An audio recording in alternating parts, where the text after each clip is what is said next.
अस्सलाम वालेकुम। Minimum wage के हवाले से आपको अपडेट देता चलूँ। 25 सितंबर 2023 को एक नोटिफिकेशन इशू हुआ था जो कि government of Sindh minimum wage board की तरफ से इशू हुआ था। अगर आपको मैं बताऊं कि minimum wage board basically Sindh government को रिकमेंडेशन देती है और उसके बाद जो सिंध गवर्नमेंट है उसके ऊपर फाइनल अप्रूवल करके एक नोटिफिकेशन जारी कर देता है जिसमें ये होता है कि उसकी एप्लीकेबिलिटी हो जाती है।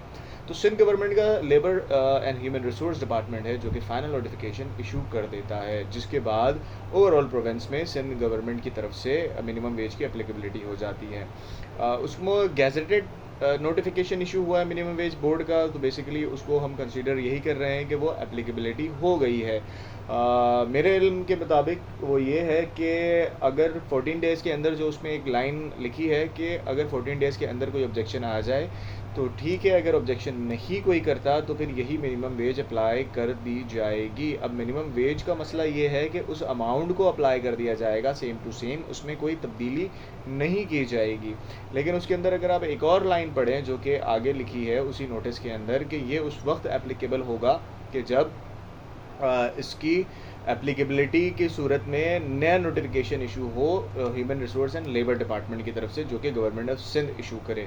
अब उसके ऊपर इशू करने के बाद डेफिनेटली फाइनलाइज हो जाता है कि भाई अब एप्लीकेबिलिटी हो जानी है। मिनिमम वेज बोर्ड का नोटिस आने के ऊपर भी आपको ये जहन बना लेना चाहिए कि अब 32,000 जो है वो अप्लाई हो गया है।